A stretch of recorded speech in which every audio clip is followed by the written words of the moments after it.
go. How we doing? Hello and welcome to Follow Everton. We're here for another episode. I'm with Dan. I'm Basil. We're going to be reacting to a lot of different news from the last couple of days. How are you doing, Dan? Yeah, really good, mate. Not too bad. Trying to be positive. Well, first and foremost then, are you happy with the signing that we've made today with James Tarkowski? Buzzing, mate. Absolutely buzzing. Well, I've got this behind me, so let's have a listen. It's his interview and him in the kit, and this is the sort of thing that gets you excited. So, James, Everton's first signing of the summer. Your reaction to joining the club? Super excited to be here. Really looking forward to the years ahead, and just thankful for the opportunity that I've been given. After leaving Burnley, you were sought after by a lot of clubs. What were the main factors behind you deciding to join Everton? There's a few really. Speaking to the manager first of all, which is obviously super important. Seeing what he wants from his players and from his team, what he saw in me, why he wanted to sign me. Speaking to Kevin Furlong as well, and then also seeing the way the team did last season where they struggled, but then still seeing the fan base behind them, and the way they were supported right to the end, and dragged the lads over the line in the end. So there's a few factors, and I'm looking forward to it. Just going through them in order then. So starting with Frank, what did he say to make you feel like you were a key part? You can be a key part of Everton. I think he recognised my strengths, saw how I could fit into his system, and hopefully improve the team. And also me as a character. Hopefully what I can bring to a group will be good and positive. I've developed quite a bit of leadership skill through my years of playing football at Burnley, so hopefully I can bring that to this team. And with the talent the squad's got, hopefully we can have a really good season. Is that something that Frank drew on as well, your leadership? Yeah, I think so, yeah. It's something which was sort of just brought out of me at Burnley. I got made captain quite a few times, and then being in position I'm in the qualities I have, I feel like it's a real strength of my game, so hopefully I can bring that to this group. Kevin, relatively new to his role with us as director of football, but how influential was he in bringing you? Yeah, he was. I think he's new for quite a while. I think he was at Wolves originally when I was at Oldham, and he tried to sign me then, so he's knew about me for a long time, and sort of full circle he's managed to sign me now in the end, and I'm just super happy to be here. It's a massive club. Being from down the road in Manchester, how big this team is and this club is, so I'm really looking forward to it. To say you're from the northwest, so you know about Everton, but the history, the ambition, the fan base, as you mentioned as well, they all factors, and you're joining a big club. Of course, as I said before, you see after a difficult season last year how big this fan base is, because a lot of fans could have turned against their team in a struggling situation, but they got behind them more than ever. It may have worked against you at the time when you were at Burnley, of course, but when you saw those magnificent scenes from Evertonians towards the end of last season, look at that. How impressive was that? It was incredible. Amazing. You don't often see it from any fan base, so to see it in a team that was struggling at the time is just incredible. And fair play to the fans. I think it's a massive factor about this club.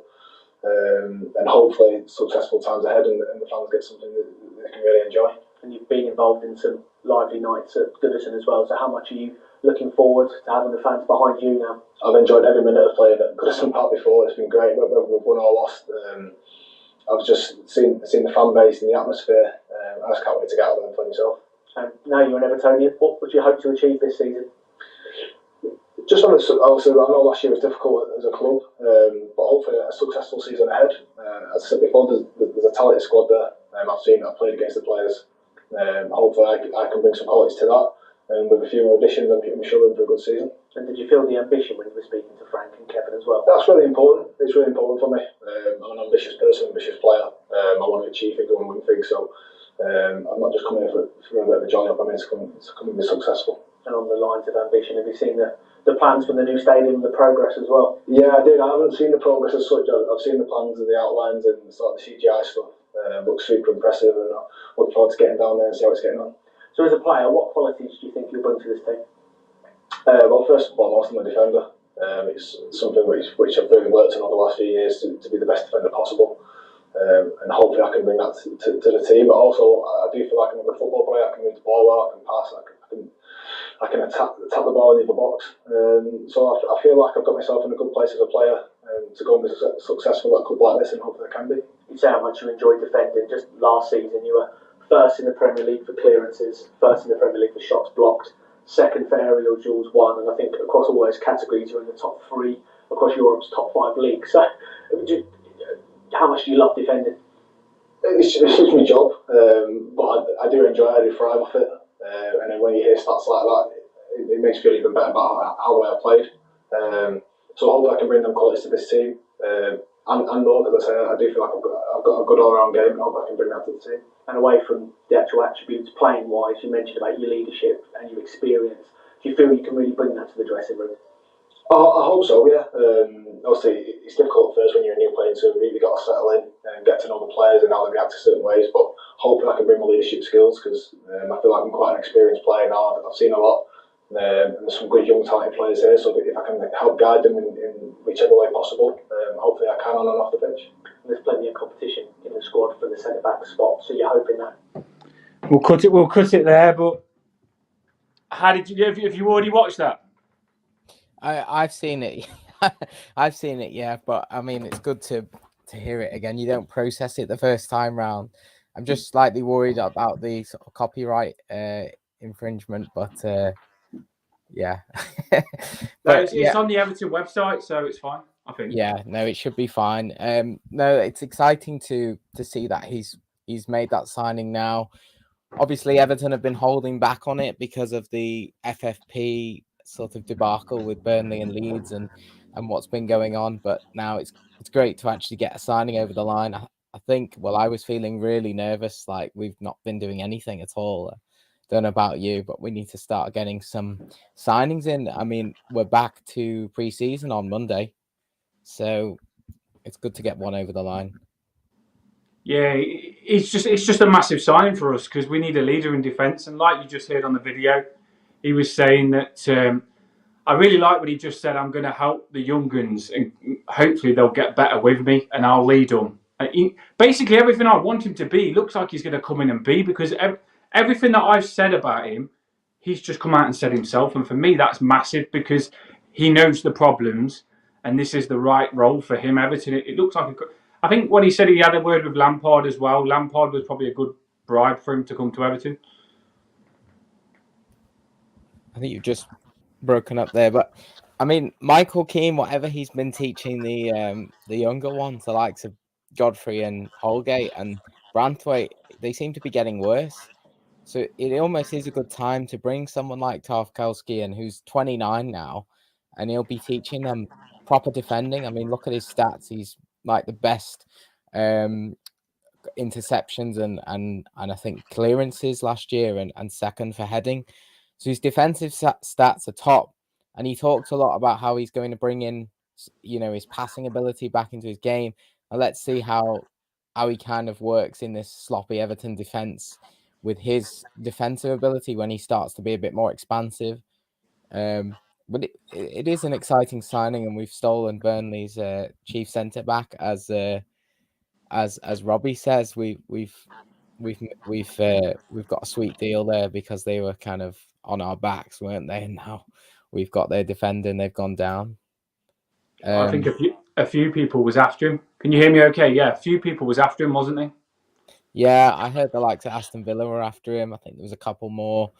I'm sure he had offers abroad as well. But, we've obviously given him a sweet deal because he's got the 4-year contract, which we haven't really been offering the last couple of years. We've been going for 2 or 3 year deals, especially with players in his sort of age range. But I think we've had to offer him the 4 years to get him over the line. I'm not sure what wages he's on. I don't know if you've heard anything, but didn't even look at the wages. I presume it's going to be high, because the only way we could actually get him over the other teams was to offer him bigger wages and a good contract. We had to, let's face it, West Ham, who you said, all these teams will gladly have him, because like they just said, well, he just said, and they said to him, he's got the best statistics last season. He's in the top 3 defending statistics. So for a fact he's a player in form. I can't remember exactly how many games he played last season, but he plays a lot, doesn't he? I don't want to curse it, but he's not that injury prone, is he?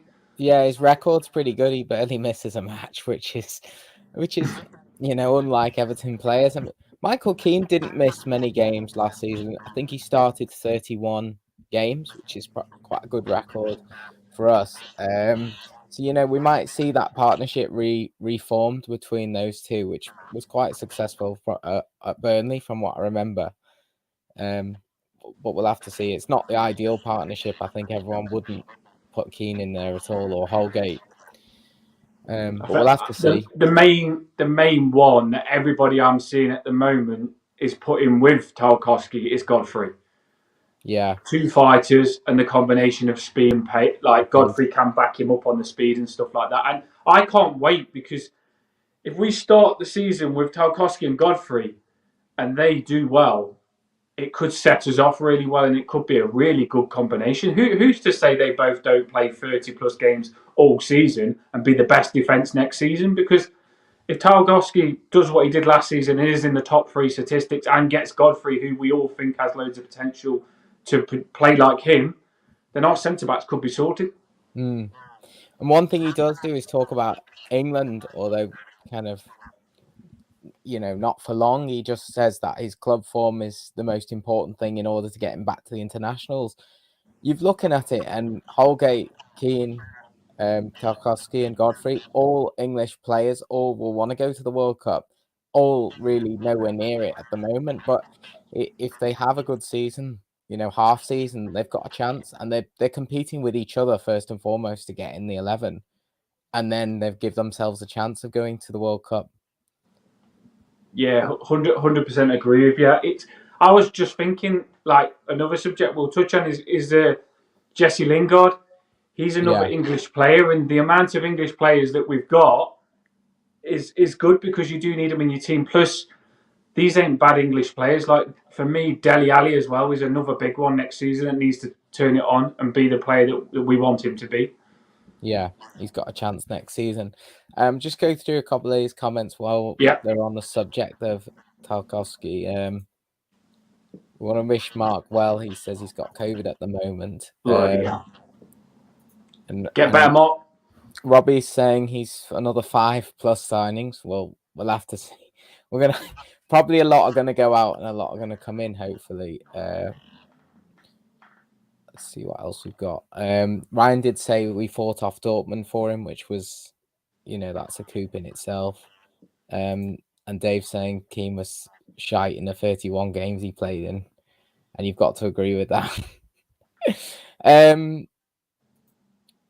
Got a comment here saying Jesse Lingard, he doesn't want him. I mean, the trouble with Jesse Lingard, he's obviously looking around for the money, because it's been about 2 weeks since West Ham had a look at him, and I think Newcastle had a look at him, and they were all thinking the wages were just too high.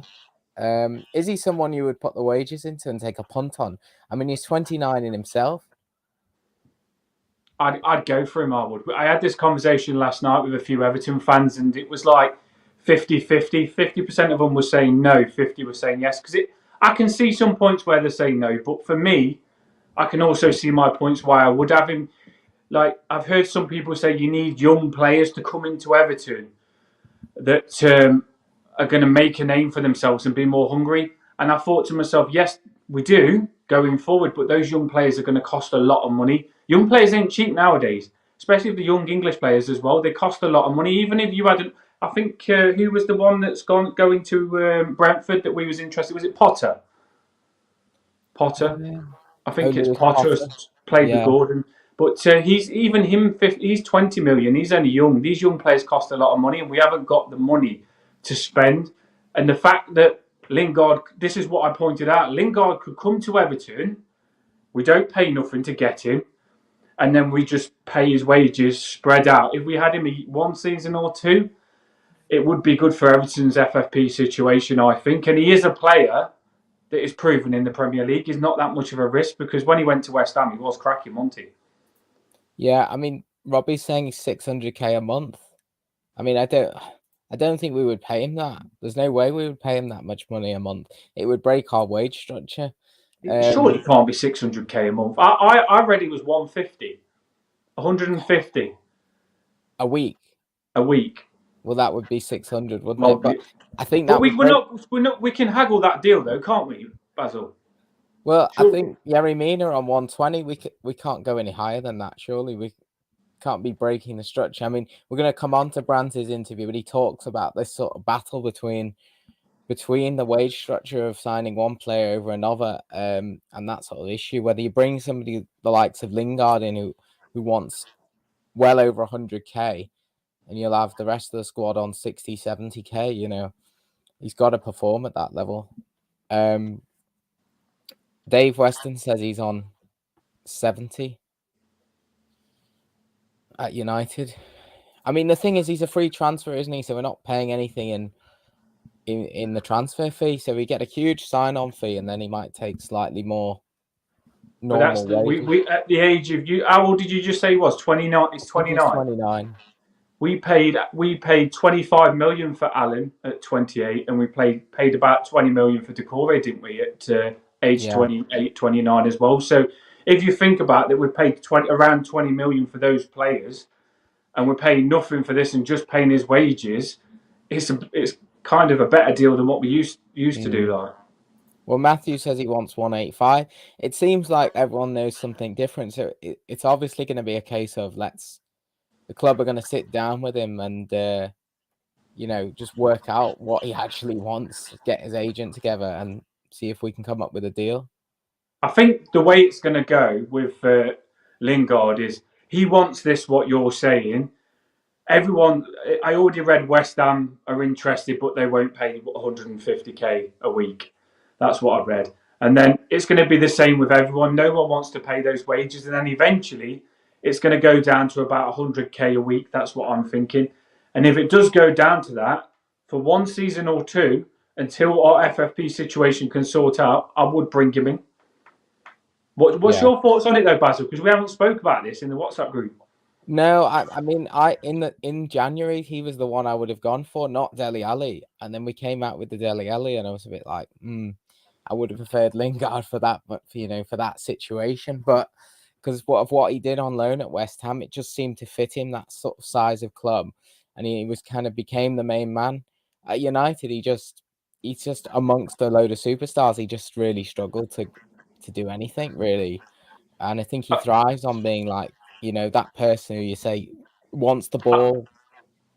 I was just going to say, I don't think you can judge him on Man United because a lot of players seem to flop at Man United. They seem to bring out the worst. I mean, look at Lukaku. He absolutely smashed it for us. And then he went to Man United and he looked like the worst striker in the world. And we thought he was amazing. So you can't really judge him on Man United because he's been bad managed and he hasn't been in the first team quite a lot, has he?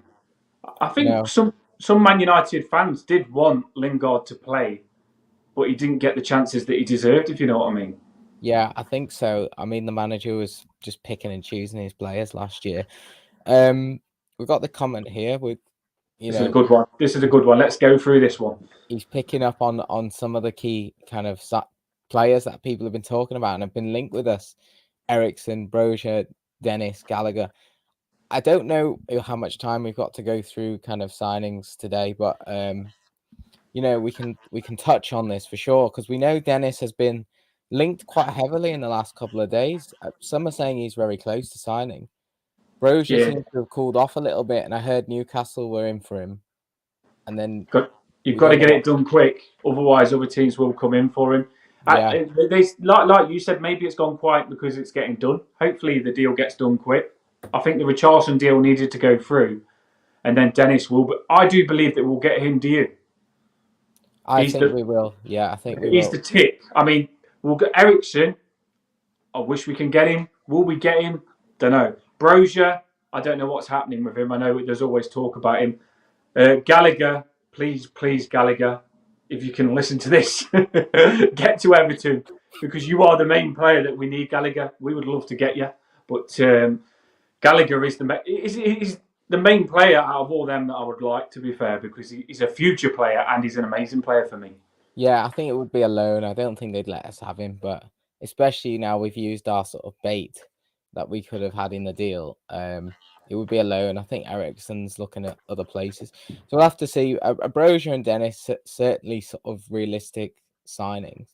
Let's move on. So let's stick to our subject. So we'll just quickly go back to Tarkowski. So we're both saying he's absolutely going to smash it. He's going to be a Jagielka next season, yeah? This season coming.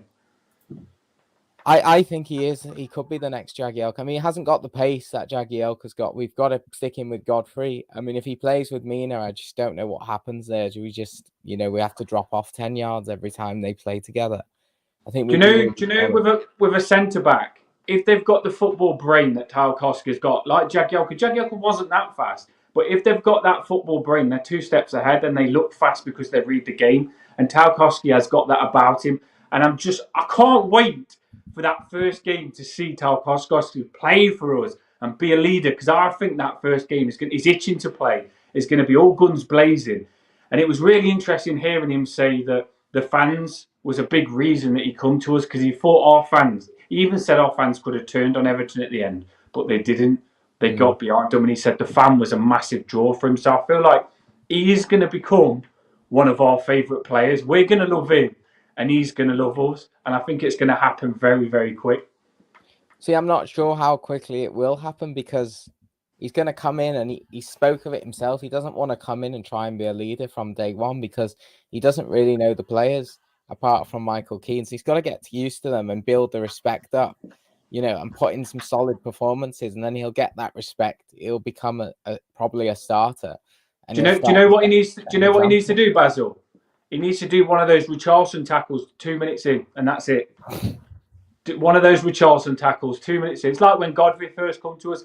If you put a good tackle in and you get stuck in, it just gets you going, doesn't it? And that first game is Chelsea. And if he puts some good tackles in Chelsea and puts some fight and gets us a good result, I think it'll be crack on from there, and that's it. I just want to thank Romeo. That's very kind of you for putting in that super chat donation. Much appreciated. Thank you very much. Hope you keep listening. Let's see what else we got here. With just a few talking about Lingard's wages and how he's very inconsistent. I think we'll move on to touching on the Richarlison unfortunate departure, and then just the squad in general. So what's your first sort of thoughts on that? Well, I was heartbroken at first, and now I'm going to be honest, I've gone a little bit bitter. Like, I woke up this morning and I seen a video of Richarlison, because some people are still putting it on my Twitter. I seen a video of Richarlison saying, like, thank you, I'm happy at Tottenham, let's do well and stuff at Tottenham. And I thought, I don't want to see this. It literally made me feel sick. I don't want to see Richarlison anymore. I really don't, because do you know this? I wish you the best and stuff like that. I don't really care how Tottenham do. I care about Everton. And obviously, I haven't got a problem with Tottenham. I do love them. Tottenham fans, you do well, but I'm not going to put myself out to watch Richarlison now. Our focus is Everton. So I'm a little bit bitter. I just want to forget about him now. He's left. Do you think that, I haven't spoke to you about Richarlison on the channel, do you think, I'm starting to, at first I thought we pushed him out because we needed the money, but now I'm starting to think he did really want to go as well, by Gomez's comment. I don't think he would have gone, to be honest, if he hadn't have pushed his way out. I don't know, because some people were reporting that the finances needed a big sale before the end of 30th of June, but I don't think so. I think that was paper trying to make an excuse for why he was going. I think he wanted to go. I think we discussed on it about 6 months ago. Maybe we were saying, who would we sell out of the two, Richarlison, Calvert-Lewin? I think I said Richarlison at the time. It's difficult because it's going to be impossible to replace his skill set. We're going to have to find totally different avenues. I mean, look what happened last year. James went. We didn't replace his skill set at all. We brought a completely different profile of player with the money in. This time we've got 60 million. I don't know how much of that we can spend. I guess we got 50 million up front and 20 million for Dele Alli if he plays 10 games. So, we're going to lose money there. So how much money have we actually got to spend with? I don't think there's much money. I've kind of accepted that there's not much money there to spend. And I'm happy if we can just get some 3-4 players in the main positions. I know someone just said 5 or 6 players, but we've got a leader in defence now. If we can get a number 6 and another centre midfielder and maybe a left winger or striker, 4 players, I think we'll be better. Yeah, we'll have to see. I have got some graphics from the Everton website as we quickly touch on. I was looking at kind of the squad makeup at the moment. I mean, we've got the 4 goalkeepers. I know we're a bit blocked off the screen. This is good, though. This is good. Let's have a look. But you can see we've kind of distributed. Virginia's come back from loan. Yeah. I I have a suspicion he'll either be sold or go out on loan again, and then I think Pickford's going to stay. I don't think that's a problem at the second. And then in defence, you've got our new signing there. You've got Patterson. Hopefully, will take up a good role. He'll be good. Back, more prominent. Yeah. And then centre back wise, you got 1, 2, 3, 4, 5, 6 on this list. Yeah. You can't really see 6 centre backs. Do you think who are you taking away from that then? Because I'm taking Mina and Branthwaite out of that. Are you selling Branthwaite? Yeah, no, I think Branthwaite's going to go on loan, and I think Mina's going to be sold. What do you think? He might go on loan. I'm not sure whether Mina will run down his contract and will sell someone like Holgate. Someone said earlier on about Mina playing with Tarkowski and being a good partnership, which in your head you do think it would be good, but then you can't live the dream and have to go back to reality and realise that Mina might not play because he'll be injured that game. I mean, if I had to sell one, the obvious one is Mina because he's injury prone and he's got some value now and he's out of contract in 12 months. Big wages though, like we've just talked about. If you sell, I know we need to take some wages off the books, which we're probably going to do with a few players, but if you like move Mina on 120k a week, you might have the option to bring in Lingard then, because Lingard will be on about similar wages just for 1 or 2 seasons. Yeah. That's the way I'm thinking on that anyway. I mean, the only other thing you question is, I mean, you've got to question whether we're still strong enough at centre-back and whether the full-backs have enough cover. Because we don't. There's a lot. There is too many there, though. Looking at that, you've got like, for me, the number one centre-back, even though we've just signed him, is Tarkowski. He comes in, so you're going to either play, Godfrey at the side of him, or you're going to play, then maybe Holgate is the option after that, and then maybe Keane. And Mina obviously would be the first option, but I just don't see him there. I see those being the options. Do you agree with me? Yeah, I think we've got far too many centre backs, but we're still looking at it thinking they're not good enough. I do think Branthwaite is good enough. I just feel he needs to play all the time to get better. He's just young, isn't he? And a lot of teams have shown interest in Branthwaite, like Man City, it said, and Man United. And because he's really tall and he's really fast, he's got all the physicality to be an amazing centre-back. He's got what you need, but he just needs to play the game, read the game, and learn the game more. And then he will be one of the best centre-backs. He could be a proper gem for us. He might be a centre-back like Stones that's worth 50 million going forward, but he just needs time. He needs minutes. He needs experience on the pitch. I'm still worried about full-back, though, I have to say, because I think if you take out Coleman and Michaelenko, you don't really know what you're getting from the other two. Well, we have got, he's not in there. We have got Nkunku coming back. Oh, he is in there, isn't he? Nkunku's there. There he is. This is like up to date from 1st of July. Yeah, this is good. It looks professional, mate. The Nkunku one, what's your thoughts on him? I just don't know how he's been getting on. I mean, some people said he played, he was all right, then he didn't play. So at the moment, he's the option. You know, we've got Godfrey could play left back. So you got. I'm going to put it out there. Nkunku could be a really good left winger. Yeah, he might be better playing left wing for a while, like Coleman did when he started his career, and then shifting back. Worst case scenario, if we ain't got that left-sided player with Richarlison leaving, I honestly think Nkunku was amazing attacking. I really did think he looked sharp and fast. Yeah, he's quick. He seems quick, strong, fast, good acceleration. Lampard might see that in him. You never know. Lampard's going to use everything he can use to make next season a good season. So I do think he's going to look at Nkunku at training first, see what he thinks, and take it from there. That's how I feel about the situation with him. We might play the 3 centre-back system anyway. So, how do you feel about that? I felt like Lampard will. I'll just take them off for a second. Lampard will want to switch to the back 4 now, because that was his natural way of playing before he came to Everton. But I wouldn't be surprised if he sticks with the back 3, especially with the amount of centre-backs we have, and he wants to provide a solid cover. I just think, how do we create chances with that back 3? Well, the good thing about that is that you have, when we've just looked at those defenders, you have got the option of both. There's a lot of centre-backs there. And as long as, like you've just said, the wing-backs are the worrying thing, but you still have got Michaelenko and Nkunku back, and then you've got Coleman and Patterson coming in as well. So there is still two each side as wing backs. Well, could you offer Nkunku and Patterson as more attacking fullbacks? You know, they could play as the wing back roles and offer a bit more than Coleman, who hasn't got the legs, and Patterson and Michaelenko, who doesn't seem to really have the ability going forward yet. I think he will develop it over time. You can see, when you're talking about it, you can see us playing the free. And do you know what? We haven't said it, but who's saying that Lampard isn't going to play Keane and Tarkowski together because they've played together loads? Although a lot of people don't like Keane and stuff, he made a lot of mistakes last season. He did have the odd okay game where he come back and he was like, yes, and then he made mistakes again. But Keane could be good at the side of Tarkowski. He will get his chance.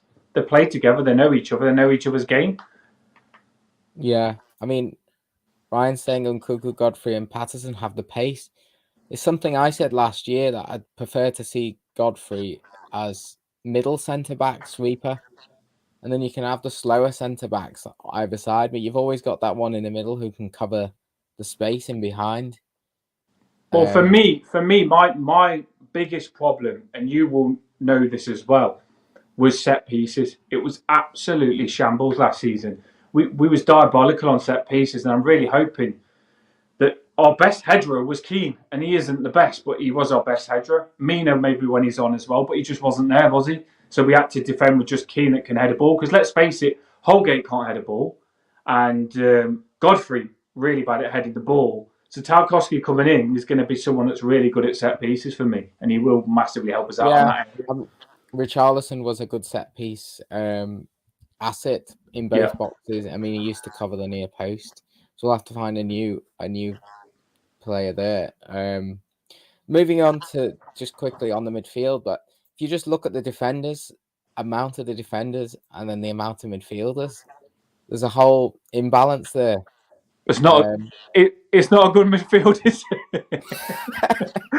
No, oh my God! What have you not just shown me? good. I didn't think it was that bad until you just put it in front of me. I think this is when you look at the midfield now, you think the defense is not so bad, even though it really I was happy with is. that defense. You're now thinking we've got to address the midfield issue.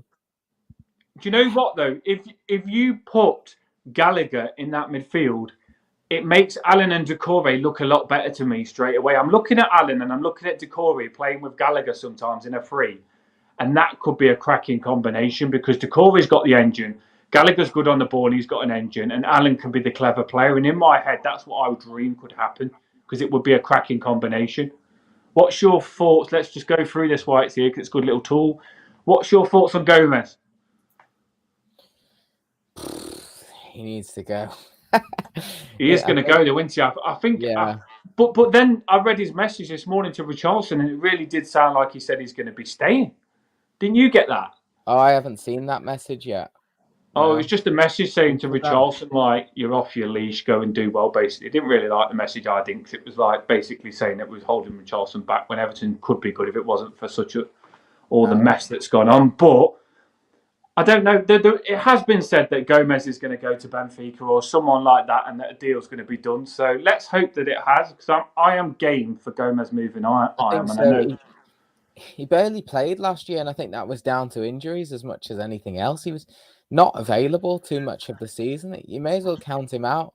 And then you've got Jean-Philippe Gabamin, who's I don't really know how he got on at CSK, but he did get on well. He got a couple of man of the matches and he played really well. And a lot of our fans were saying he should get him back and give him a chance. But then I did think he's in a poor league, so you can't really go off that, can you? The fact is, when he played for Everton, he wasn't up to standard, was he?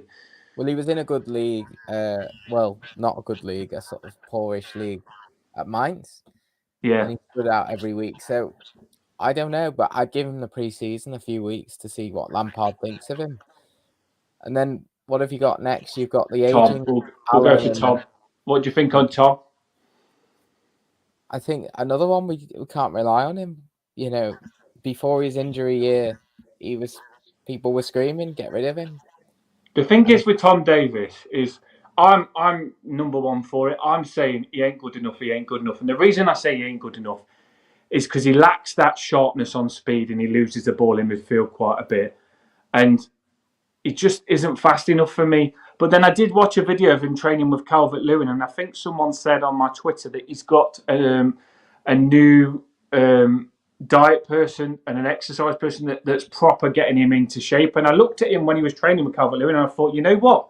He is in shape, and he looks like he's working hard. So he is someone that I would give a chance. But for me, if Davis isn't good enough this season, he doesn't match it. I think this is his last chance, but I will definitely give him a chance on his wages.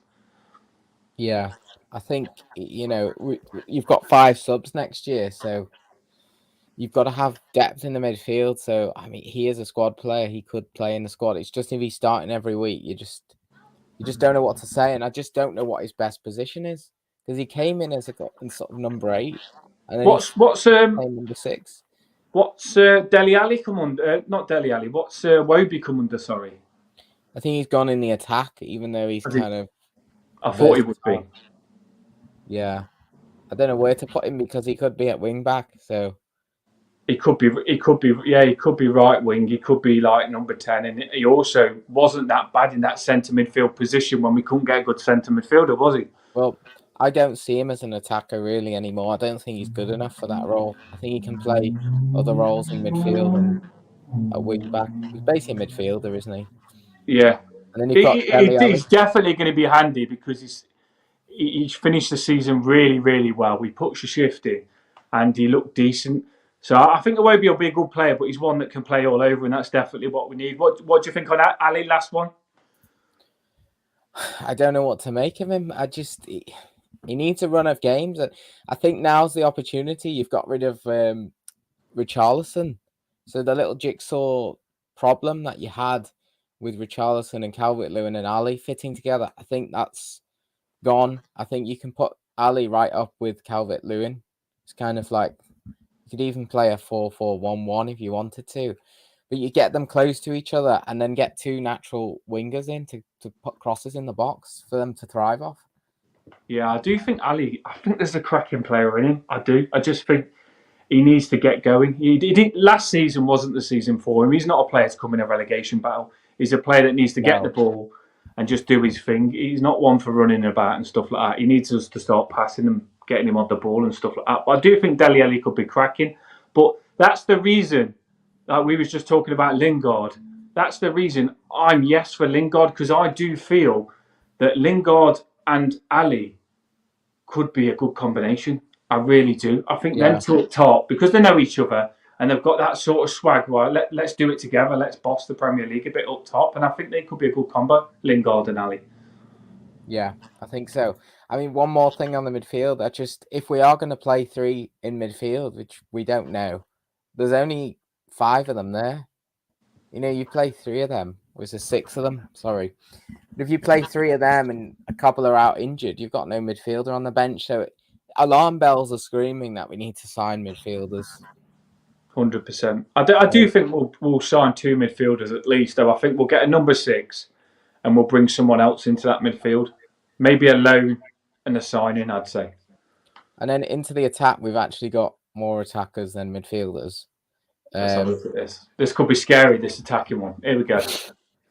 This includes Ellis Sims on this. So I don't know whether you kind of see him as part of the squad or whether he goes out on loan. I read rumours about us selling him for 1 million. Yeah, well, I feel like they think he's not going to be good enough for the Premier League, but they could. He was really good for Blackpool, but it's very hard to say whether that means he'll be good for us. The Hearts, sorry. He went to the Hearts in the end, didn't he? Yeah. So you've got Iwobi in this, but I don't see him as part of that forward 3 positions. Or he does like attacking, doesn't he? So you can see why he's there. He does like pushing forward. And he did set a few goals up last season. He put Calvert-Lewin in against Newcastle with 10 men. So maybe you could say he has got an attacking player in him. He's got better on the... Iwobi, I'm ready for him. I put him out. I said he's not good enough. But the way he played, I'm behind him 100%. And I hope he can kick on again this season. But I think when it refers to forward, it's thinking of like who's going to play in those top 3 positions.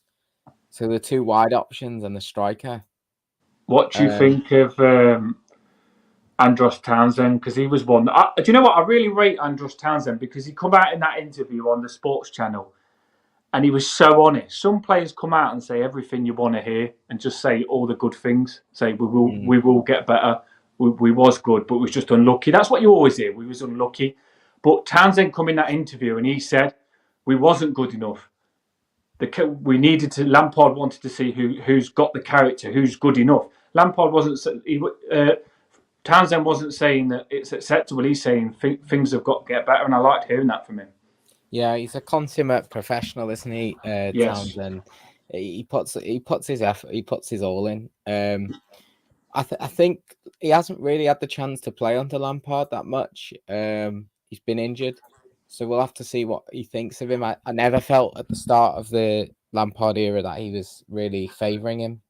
Yeah, he's definitely got a good shot on him, hasn't he?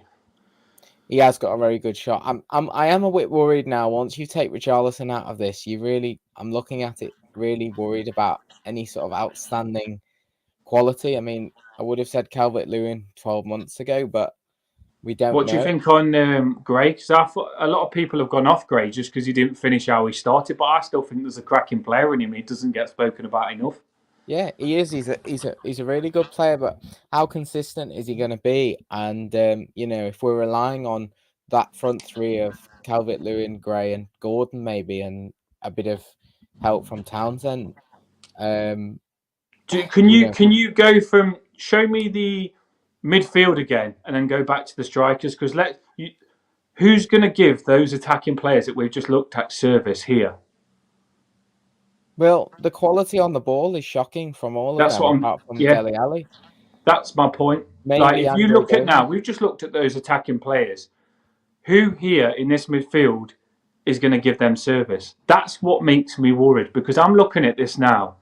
Allen breaks play up. That's his quality. Decore closes down really well as an engine. Gomez apparently is supposed to give the service, doesn't do it. Gabamin isn't there. Davis, we don't know what he's going to be. And Ali, we're saying he didn't play much, but we're saying he can put players in. But there's not much service there, is there? No, there isn't. So are you more alarmed by that than the actual quality up front then? Yeah, because I honestly feel if your midfield is good, all footballers that are professionals have made it for a reason. If a lot of strikers and attacking players have made it for a reason. If you give them service, even my bloody cousin, you give him service and he'll put the ball back in the net. Good service. You can keep putting them in the goal.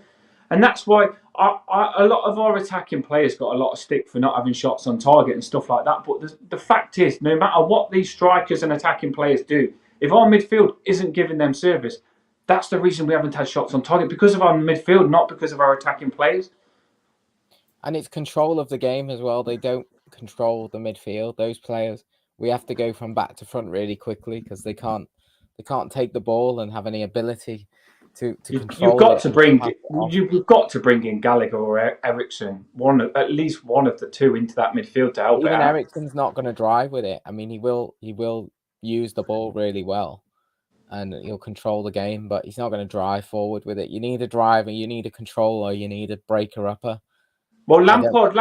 I don't know whether you remember. Lampard said at the end of the season, he wants to play a style of football, but because his midfielders can't keep the ball, he can't do that at the minute. We'll have to look at the transfer window and bring someone in that can give him that option of playing the keep the ball style. Lampard said that. So if he said that and he's a midfielder, he is going to go and get some midfielders that can keep the ball. Fact, that's what he's going to do. And a lot of people are worried, saying, "Oh, I don't know whether we're going to get midfielders."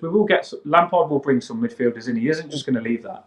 We definitely will. Let's just finish up on the attackers. I mean, I'm just concerned looking at this. You've got Rondon as a backup striker. You've got Sims. I'm not sure how much the equation he's in.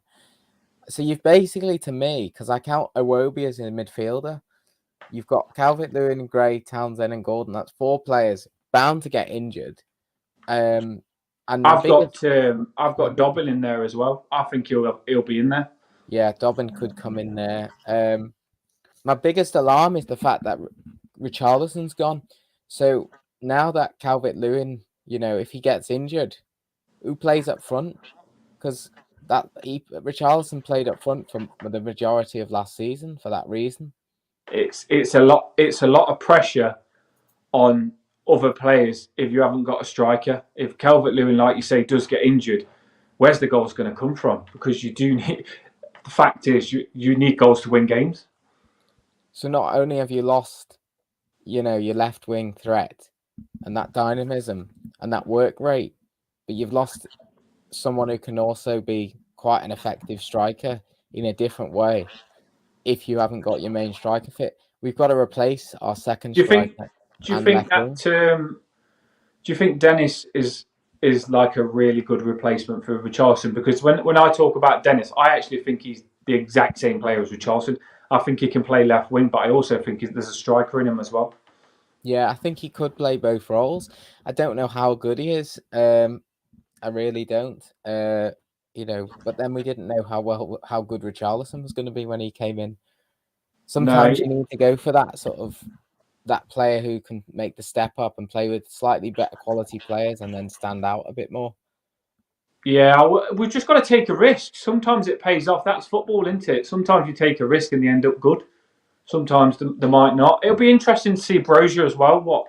What happens with him, because I know Brozier's really good striker and he can play on the wing as well. So he could be a good move.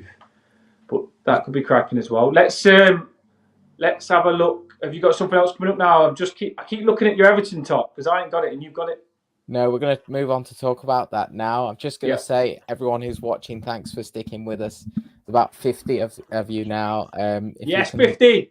Like the stream, that would be great, and subscribe to us if you haven't already. Thank you. So Dan, let's have a little chat about the Everton top. Obviously, I've got the old one. You've got the new one. So this is a good combination because we can see if it's got better. And what do you think? Do you think it's got better? I do. I like it. I've seen a lot of moans before it's come out, but I think if you look at mine, I don't like the stripes and stuff like this. Yours has got like a little check sort of print on it. It has got for me, it's a little bit too faint. I was hoping it would be a little bit more. You can't even see it. You can't see it from far, but when it's on and you come close, it's very nice. There is like a pattern sort of tower.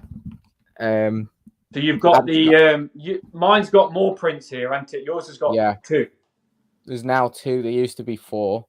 Yeah, I don't like 4. I think it makes it look tacky to have too many. I think your 2 looks better. Chevrons, yeah. And then you've got this.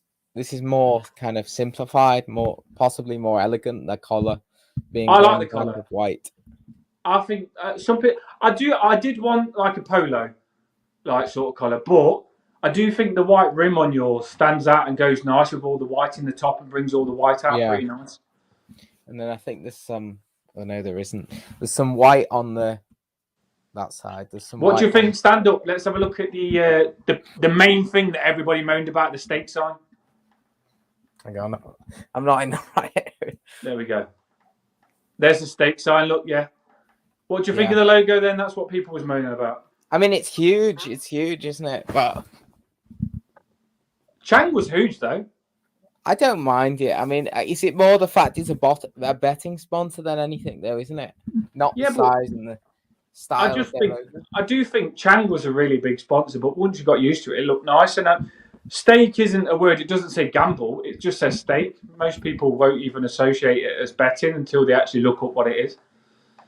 Yeah, they might think they're just going for dinner. Steak bake or something like that, Greg's. There's been some funny combinations that people have added into steak.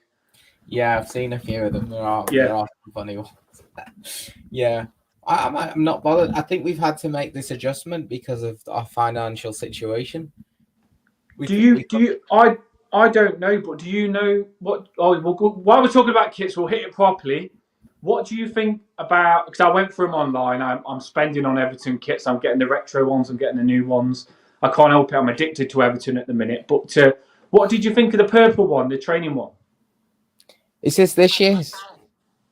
Yeah, the purple training kit there is. There's a purple one. Same as your steak on it, purple. I don't think I've seen it properly. I've seen we've come into more of a purple theme this year. There is a purple training kit and there's a navy one as well. I think it's purple and navy. Someone showed me the purple one. It's really nice. Navy one. I'm having a look now. I just like the purple. I did want purple and I've seen it on the training kit, but I'm not sure what colour the second and third kit is. Apparently we had a 2017 purple kit, third kit. Seen that. So I've not seen that. I've seen there was a purple vest as well. I did we see have that. used Got the colour vest on. before. I really do like the purple one. I thought it was a nice training top, to be fair. I'm trying to find it, but I'm struggling. You won't because you're under pressure, mate. But yeah, I did like the purple. Do you know what colour the second and third kit is, or is it we're not supposed to know that? It's not released yet. Some people have said what colour it is. Is that just rumours, or? I think they've just got either sneaky images that have been leaked, if you've seen them on Twitter, or people who are just spreading stuff that might be right and might be wrong. Yeah, you don't know, do you? I love the home kits, but I'm always interested on what the second and third kit colours are going to be because they're normally brighter, ain't they? We usually get a white one. Yeah. I can see Did you like the purple. white one last season? I think I quite like that. I think I got used to it. What else did we have last season? Was it? It was the white one, and it was the black with the red. Oh yeah, I didn't like that.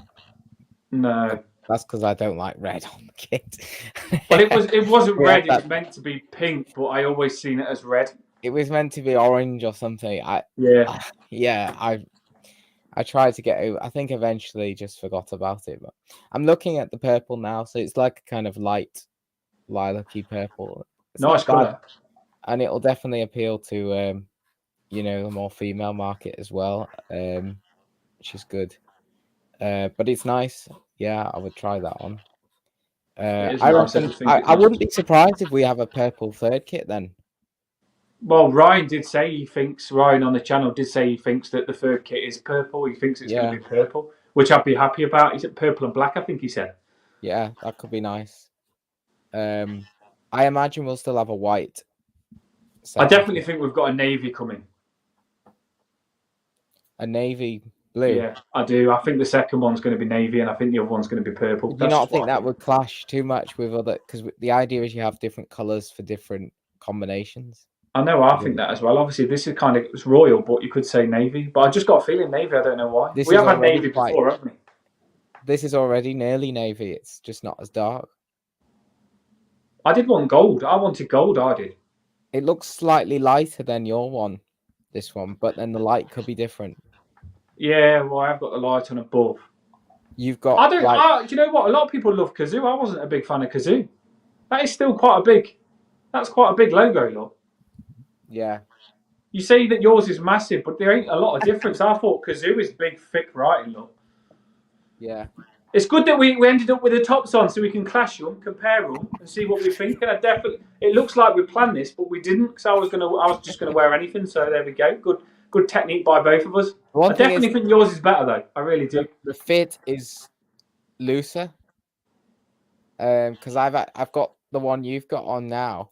I bought it last year and it's been sat in a bag for 6 months because when I got it, it didn't fit too well and I forgot I had it. I thought I'd taken it back to get a different size, but I realized it was still in the bag. So I've only just been wearing it recently, but the fit at the same size is a lot looser. So that's better. Good then, because I'll tell you a story about mine. My top looks big. The reason it's big is because I think the fit's small, so I went to size up to get it baggy. Yeah. But now you just told me that the fit is more giving. I'll probably get a smaller size next time, so it probably is better. They'll probably realise that and then done it a better fit like the one you've got on. Ryan's doing a comment about the kit. He says it's purple and there's a navy and purple training top. Interesting, yeah. Yeah, Ryan did say to me purple and black. I'm sure he said purple and black one of the kits, and I'll be happy with that. That'll be the one I go for. One thing people have been saying is that we've been in talks to sign this centre back, Rodrigo from Udinese. I mean, I don't know much about the guy, so.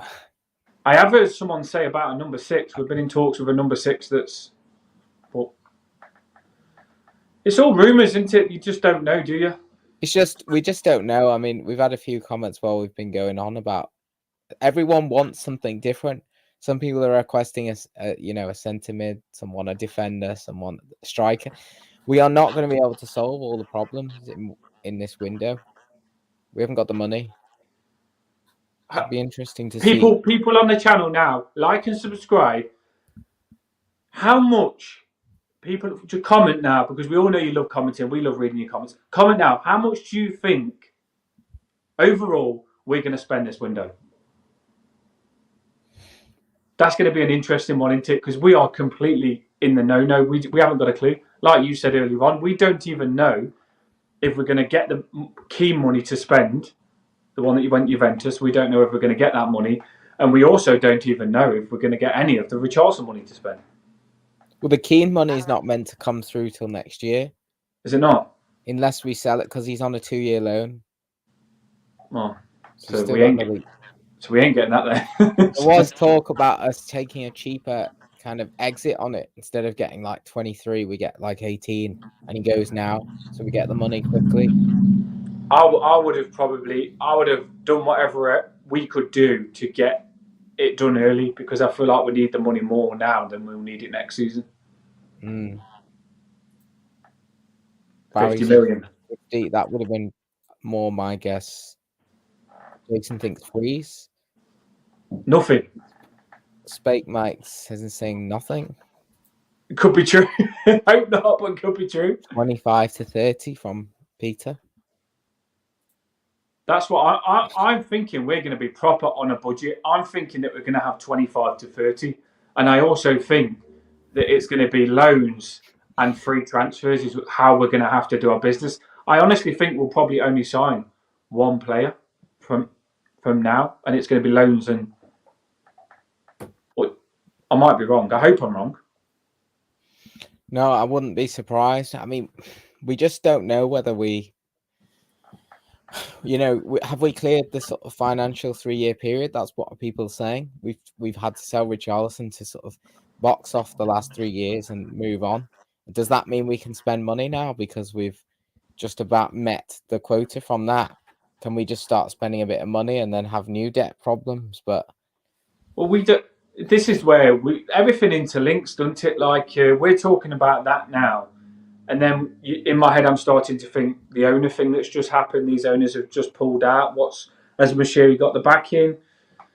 What's going to happen with that situation as well? There's a lot to crack, but you don't know what's going to happen with it, do you?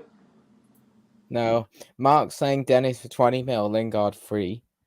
And Gallagher depends how much. Well, if Gallagher was a loan, it might be a 5 mil fee or something. I'd take that. You could see that happening. You could see us being able to afford those. But then at the same time, if somebody said you're only having those 3, that's all you can afford, and a free transfer, it's probably about what you'd accept, I suppose. Yes. That's what I was just saying to you, that Basil, that literally, if you could get me Dennis, Lingard and Gallagher, I'd be happy with that for this season. Because people are expecting too much. We haven't got it's not a window where we're going out spending loads. So if you've got that, for me, you've done really well. But what would you think about the squad's position if we did get those over the line? I think we'd be cracking. I honestly think we'd be good next season, because you've got to remember we've already signed Tarkowski, and Ali for me is basically a new signing because we didn't really play him, did we? No, but would you not be worried about the sort of CDM? Yeah, I do want a central defensive midfielder. You just said someone about Udinese, but I'm hoping we can get one on loan or a free transfer. There's got to be. Look at all the teams out there. A lot of clubs struggling financially. Are you telling me you can't just go and get someone that's like gone a guy fast, number 6, that just goes and sweeps everything up? There's got to be a player out there on a loan or a free, a number 6 that's not going to dent us financially, and just get him to come in on loan or free transfer and give him the wages, and that's it. There's got to be someone out there. Yeah. Well, Barry's saying let's stick Holgate there. I mean, this is like... I'm not game for that. I don't want Holgate there. We don't want Holgate anywhere. He's not too bad defending. He's getting better defending, but I just don't... If you the number 6 is going to get on the ball a lot. If Holgate's on the ball a lot, I am very scared. Well, Holgate was better at the end of last season, to be fair. The cat is here. This is the brother of the other cat that sometimes comes on Ryan's channel. The cat is here. There you go. It's made an appearance. The animals love this channel. We're like Pet Detective. Well, as We've got rid of the pigeon and we've replaced it with a cat. did I just put that comment up about Hugh? He's saying, if we can get money for Mina and Allen and Gomez, we could get another 30 million out plus the wage issue to spend. 100%. If we start selling everyone, we're going to have such a thin squad. I mean, we've just seen the squad there. It looks so thin on the ground. You can make 5 subs next year. You couldn't pick an 11 out of that with 5 decent subs from what we've just looked at. I do think we can get away with Mina. We looked at the defence just a bit ago. Mina, I think you can take him out because there is a lot of centre-backs. So you can sell Mina for 10 million. There was, who was there? Gomez. Gomez can be moved on for me. I do think he will be moved on. There's been a lot of talk that they're putting him on the market. So obviously they do want to move him on. If you move Gomez on and you bring a number 6 in, for me, I'm happy. I really am. If you can get 10 million for Gomez and you can go and spend 10 million on a number 6 that's going to absolutely run his socks off and bomb it and be an engine, I'll be happy with that. So I think Gomez could be gone. And then you've got, we talked about Gabamin. I would sell Gabamin, personally. I don't know whether you get anything for him, but I would sell him. Why he's fit and why he's not injured, because he could get injured again. Yeah. Well, we're going to have to sell somebody to raise some more funds. I don't see 10 million for a decent number 6, though, unless we're going to look in French League or Portugal and just try and dig out some sort of gem that hasn't been already found, which I'm sure there is. I mean, when Aston Villa brought Gay in, he would have been completely unknown. Well, this is where the people that are the scouts and the coaches and all that lot, this is where they earn the money. When you need a number 6, they've got to go and find someone and get the right person for us. They've got the jobs for a reason. They need to bring in someone that's good. Yeah. Good to comment here about this lot. I mean, is this lot worth more than 20p? Maybe. You can't get much for 20p nowadays. You can't even get a Twix for 27p. You can't even get a Freddo anymore. They've gone up to like 20p now, and they used to 10p. Yeah. I remember when you used to be able to go to the shop and get a Twix, a can of Coke, and a packet of crisps for £1. Not anymore. No, you can barely get anything for £1. No, those times have changed. Do you know what? One thing I will say about those players that you've just showed, the guy showed in the comments, they've let us down a lot, so we don't like them. But a lot of teams out there would like them. Gomez, in a slow league, good on the ball, could be a good player for someone. Someone will pay the money. And it's the same with a lot of the other players. Other teams will see things in them, so they are worth money. They're not worth money to us because they haven't been there for us, but they are worth money to other teams. You can bring in, if you sold those 3-4 players in that last comment, you can bring in about 30 million. But as Pete Macker says, who's taking on Gomez's extortionate wages? And what about Allen's wages? That is the problem. You're going to have to subsidise the transfer fee to get them off the books. And then at that point, what's the point? Ryan says we need a 6, 7, 8, and a 10. What about a 5, 4, 3, 2?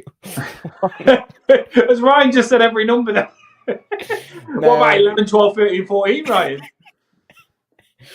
I think he's singing a song there. Sounded like a song, didn't it? We need a 6, 7, 8, 9, 10. Let's see where we are with the agenda. What was next on it? Because I know we have hit an hour and 5 minutes now. Yeah. Marcel Brands' interview. Have we got time to have a quick chat about that, or? We'll go through it quick. We'll finish this on 50. We're on 104, 150. Okay. Well, we love talking to you lot, so we've had a few comments on the stuff. We can't get off this channel sometimes. Unfortunately, I haven't been able to read all of them out. I've just tried to get the most relevant ones out, but we thank you very much. I am reading them as well. It's good to get you on, Basil. I've missed talking to you. Yeah, I've missed coming on. I've just been away, and I've had the end of uni, but I've got a bit more time over summer now. So you look the part, mate. You do look with the new top and stuff. You look the part. It's just we have got loads of people on the channel. It's just good to get as many on as we can. Yeah, definitely. Always nice to catch up. So, for those of you who don't know, Marcel Brands has done an interview with ESPN. and he said some very damning things about the situation with Mashiri particularly, and how we were hiring and firing managers at will. Don't know, should I read some of his quotes out? I quickly read through it, but if you've got the quotes there, just pick a few out because it was interesting. I think a lot of people have been waiting for Brands to come out and say these things. We kind of knew he would as well. Yeah, he said it was a wonderful club and the history and everything, but he said it was very difficult. And then he went on to say that he tried until his last breath to keep Marco Silva in the saddle because he was convinced he was a top trainer. And then after 3 defeats, measures are taken. Then he tried to keep He tried to talk like a madman to keep Ancelotti in the saddle, but in the end he left because he felt the support of the owners was not there. What do you think he meant by that? Because I didn't understand that part. I can only assume that means Ancelotti knew that we did not have the funds to spend because we'd mucked up in previous years. So they basically said they wasn't going to back him, and then he said because he likes Carlo so much, he said, "Please stay, and we'll sort it out." Yeah, I think so. I mean, he rang Real Madrid, didn't he? Obviously, probably looking for some freebies or some loans, and they offered him the job, so he thought he ran with it. It was go on, hit some more points that he said because it was quite a long. Yeah, interview. He said that Ronald Koeman noticed it too. You cannot say that Koeman and Silva and Ancelotti were the wrong trainers. It is I disagree on that. When I read that about Koeman, I thought Koeman wasn't the man. Look at what he did at Barcelona as well. He was shocking. I don't think he was the coach. He says it is very difficult to get a grip on the club if success does not come immediately. Do you think he's saying the fans there, or do you think he's saying?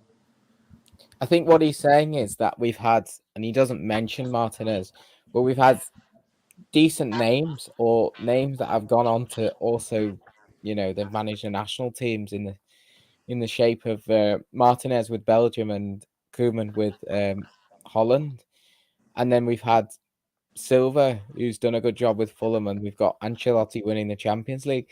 So you've got 5 names there, and none of them were able to do anything.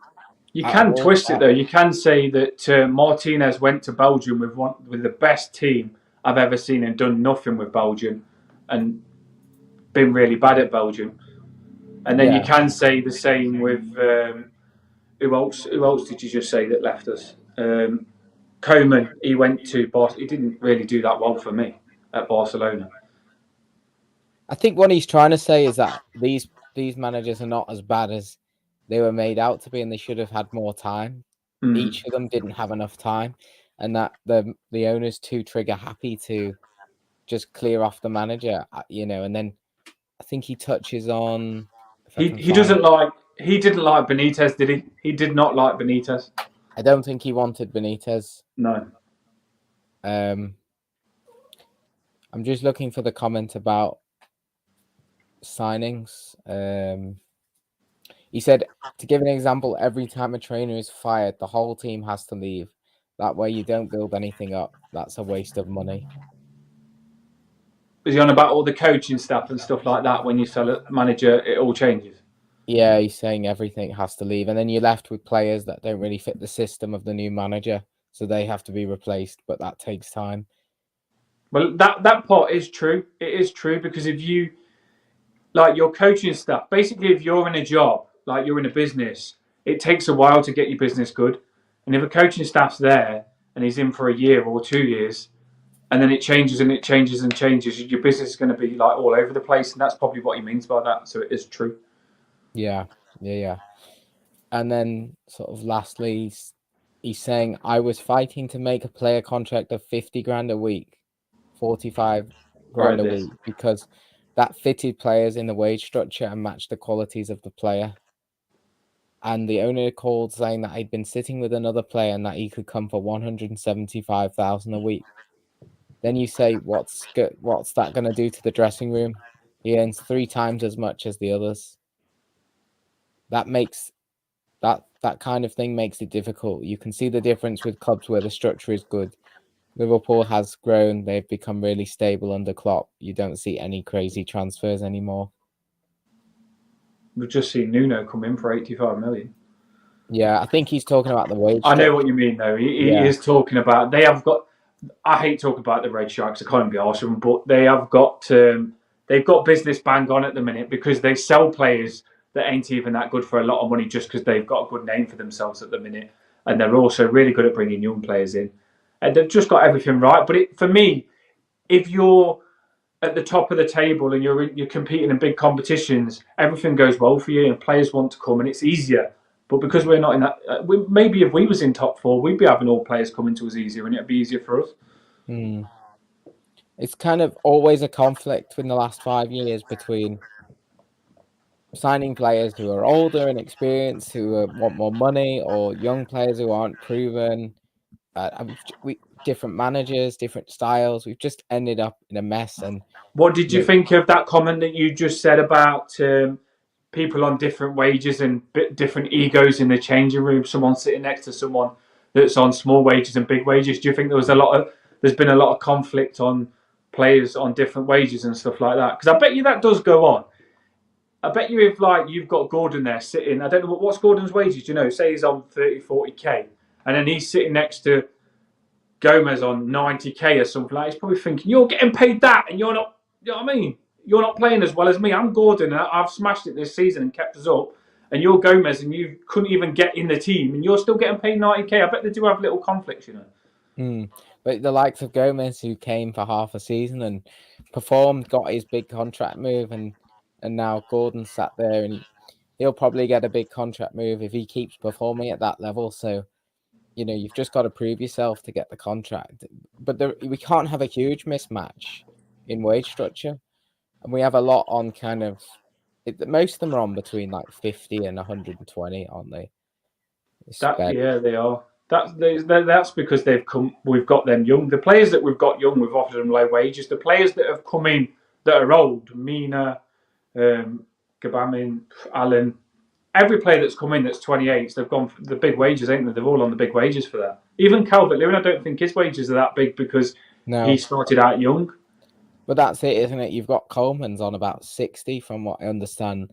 And he's the captain and he just wants to be here. And the ones who, you know, you don't need to do much to keep them here, the young ones or the experienced ones, they will accept that. The ones he's calling out Moshiri there, though, isn't he? Oh yeah, he's calling him out big time, saying he's saying like Moshiri's butted in and said, I don't want. Brands has basically said he tried to help us with this FFP situation, and Moshiri has butted in and he's caused this FFP situation. For me, that's what I'm getting from that. You probably are as well. Yeah, I think Moshiri's caused it, and I don't know what you thought of the takeover, proposed takeover, in terms of Moshiri stepping away. But apparently it's collapsed, and we've had a few comments who picked up on it. It's worth mentioning as we wrap up that as far as I understand, the takeover consortium is Richard Kenyon. They were discussing about investing into the stadium because obviously Usmanov has had his rights kind of suspended, but the right to purchase was in this pre-agreement period till the 1st of July, and since that's gone now, that everyone's saying there's no talks in the stadium, we're not in the club. I mean, we're not sure, are we then, what's actually going on here, whether he's still interested, whether they're going to invest but not take over. I mean, do you think we need to find a new owner? I just think basically, I feel, I said this last night on a space, I said last night, I feel, and a few people agreed, that Moshiri didn't want to sell. It's just basically, do you know where you're selling your house and you get someone to come and look at it to knock the value up and show it off? I feel like that's what Moshiri did. He got the reporters to come and look and show interest. He's just basically showing that the stadium's there for sale and wants to get a valuation of it.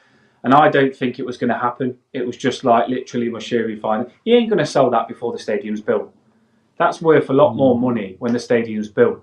Just, you can't sell it when it's just on the ground now like that. You've got to wait until it's built. Show it off. Do you know what I mean? And then it's worth more. Like this stupid example that I give, but if you're showing someone a house before it's built, you're not that interested. If you build the house and come and show them around when you've got your frigging jacuzzi in it and all the different features, like our ground's going to have our ground is going to be incredible. If you come and show it off, then it's going to be worth a lot of money. I just don't think Moshiri will sell. I think it was all bullshit. I don't think he'll sell till the end. He was probably looking for the investment, but then when they started pushing a lot, he was probably thought, let's just get rid. But it's clear that he's thinking a little bit about how he finds an exit strategy or how does he find investment when he's lost his his money from the Unsonoff. I heard rumours that he might be putting a bit of money back in. Who's built? That's who's doing that? We've got to shut this off now. Is that you or no? It's Ryan. Bill. It's Bill. We've got to shut it off. We've been on 1 hour 15 minutes. Have we had a few people on? Yeah. Hello, it's hello, lads. It's Bill. Ken Rice. Hi, Bill. Good evening. I just want to say, Everton are brilliant. We are going to win the championship the following season after next. I think we're going to. I think we're going to do a Leicester, Bill. Well, I can tell you, he's a true Everton legend. Bill, where's the Arteta money? Well, where's the Arteta money, Bill? I'm telling you now, it's in Rita Sullivan's cabin in Coronation Street.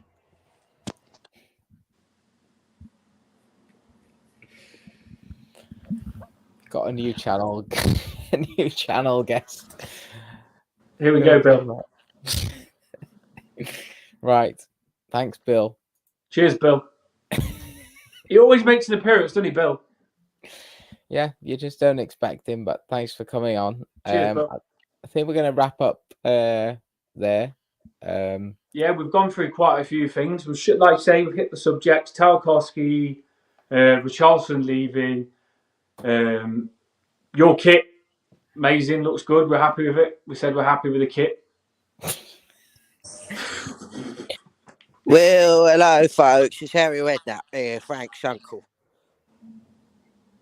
I've got really good news for you. Terrific player, top player, signing for Everton this summer. Harry. Well, hello, Dan. It's Harry Redknapp. Well, we've got terrific news. We've got a top player signing for Everton, Crouchy, Peter Crouch, Premier League experience, Champions League, top player, terrific professional, top player. Also, bids lined up for top player, Jermaine Defoe, Nico Cranshaw. Crunchy's coming in as well. Frankie wants him on a 1-year contract, rolling for the next 10 years. Top player, cheap wages, only 50p a day. Would you have Peter Crouch, Basil, or not? Peter Crouch in his prime? No, would you have him now? What, just to throw him up front as a lump?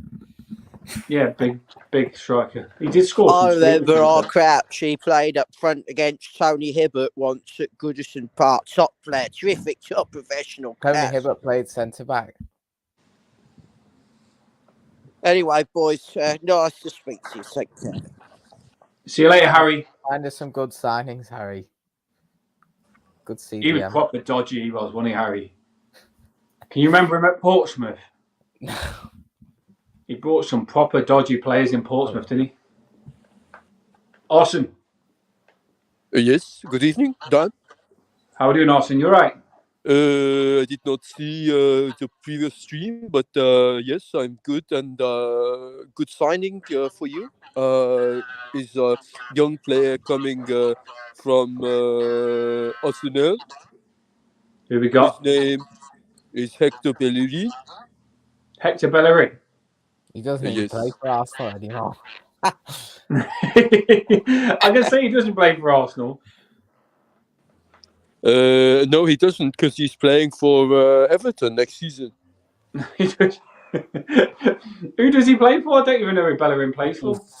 Is he in that team that played Liverpool in the Champions League semi? Villarreal. Who was it? Don't know who it Nice was. listening to the show as always, boys. Cheers. Thank Cheers. you. Thank you. Just keep everybody that's on. Just keep popping on. We're trying to update you with all the news. Everything that comes out, we'll try and go through it with you.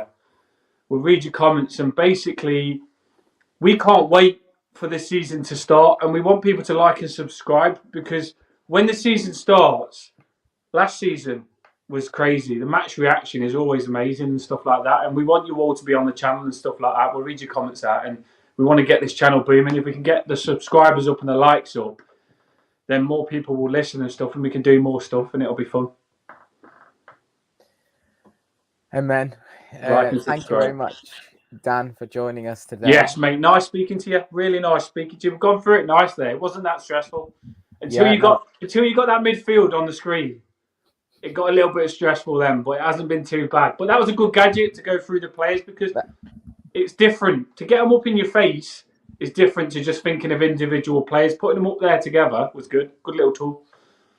Yeah, you've got to see them as a group and work out what the balance of the squad is. We'll have to analyze it again over the next few weeks. We'll see if we can get some incomings and see how that changes the makeup of the squad. Yeah, we'll do it with the new players in. Good idea. I think Ryan's pressing all these buttons, but because I'm not pressing them. Thanks again to Romeo for the super chat donation. That's helping to keep the channel going, keeping us sustainable. And everyone, smash the like button, as Eugene says. Thanks. And subscribe. Cheers, Eugene. Nice to chat to you, Dan. Bye from everyone. Have a good evening, everyone. Enjoy your Saturday night. And we'll be back on when we sign loads of new players up the fucking toppies. Up the toppies.